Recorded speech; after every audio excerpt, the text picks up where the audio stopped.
En este video expondré el objetivo que tiene esta materia que es elementos del derecho.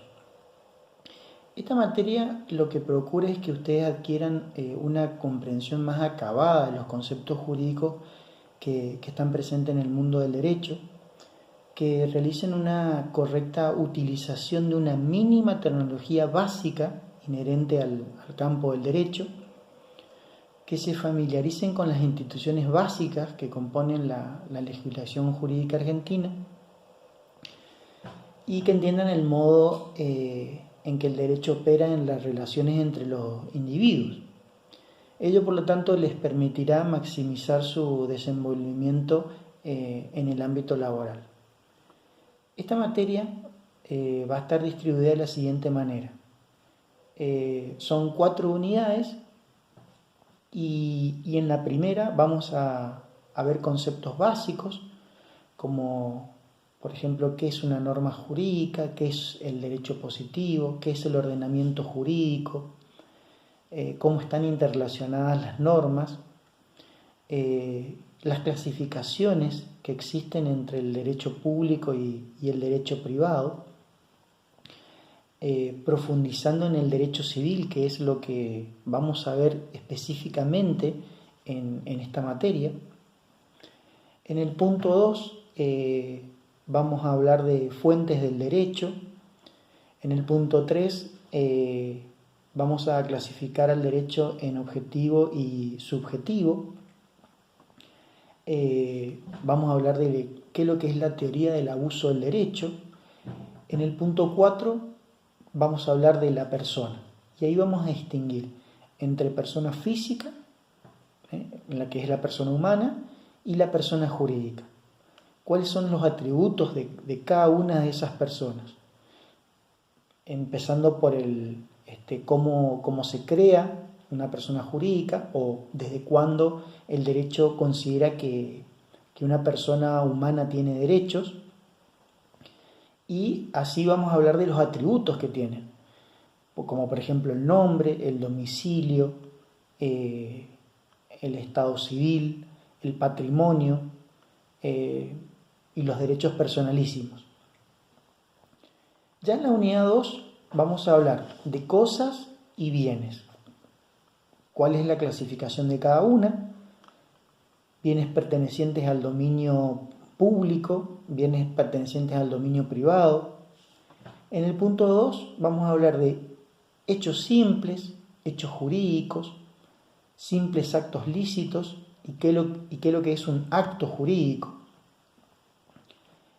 Vamos a hablar también de actos involuntarios y las causas que afectan a la voluntad del sujeto que realiza un acto jurídico, que es la falta de discernimiento, la falta de intención y la falta de libertad. Vamos a hablar de los elementos que tiene el acto jurídico, el sujeto, el objeto, su forma, la causa, y de los elementos naturales y accidentales. También vamos a hablar de la clasificación de los actos jurídicos, la forma de los actos jurídicos, y ahí vamos a distinguir entre el documento público y el documento privado. Y en el punto 7 vamos a hablar ya de vicios propios de los actos jurídicos, que son la lesión, la simulación y el fraude. En la unidad 3 vamos a pasar a las obligaciones. ¿Qué es lo que es una obligación? Es decir, su concepto, sus elementos, los efectos de las obligaciones. ¿Qué sucede con el incumplimiento de las obligaciones? Y ahí vamos a hablar de mora y de cláusula penal. Vamos a hablar de las clasificaciones de las obligaciones según su objeto, y ahí vamos a hablar de obligaciones de dar, de hacer o no hacer. También en el punto 3 vamos a clasificar las obligaciones según el sujeto que las realiza, y ahí vamos a hablar de obligaciones de sujeto singular o de sujeto múltiple. Y ahí vamos a clasificar a las obligaciones mancomunadas o solidarias, obligaciones conexas, indistintas o concurrentes, y cómo afecta la pluralidad de sujetos cuando las obligaciones son divisibles o indivisibles. En el punto 4 vamos a hablar de la extinción de las obligaciones. Ahí vamos a hablar de los modos en que una obligación se puede extinguir. Y ahí vamos a hablar del pago, la novación, la compensación, la transacción, la confusión, la remisión de deuda o la prescripción. También forma parte de esta materia la unidad 4. Por razones de tiempo, no sé si la vamos a lograr desarrollar en esta instancia. Y la unidad 4 consta de la responsabilidad civil.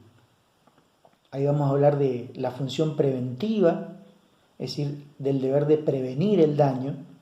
Y una vez que el daño se haya causado, en su caso, vamos a hablar de la función resarcitoria que tiene el derecho, es decir, el del deber de reparar. Vamos a hablar de cuáles son los factores de atribución de la responsabilidad y cuáles son sus eximientes. Vamos a analizar qué es lo que es el daño resarcible, cuáles son los requisitos para que se pueda conceder una indemnización. También vamos a hablar de la responsabilidad directa, la responsabilidad por el hecho de terceros, la responsabilidad por la intervención de cosas o de actividades, la responsabilidad que puede ser colectiva o anónima, y supuestos especiales de responsabilidad, que puede ser la responsabilidad de una persona jurídica, la responsabilidad del Estado o la responsabilidad de establecimientos educativos. Y para finalizar, podemos, en el punto 11, podemos hablar de diferenciar entre qué es lo que es una acción civil y qué es una acción penal. Es decir, que más o menos de esta manera estaría configurada la materia elementos del derecho para la traducción.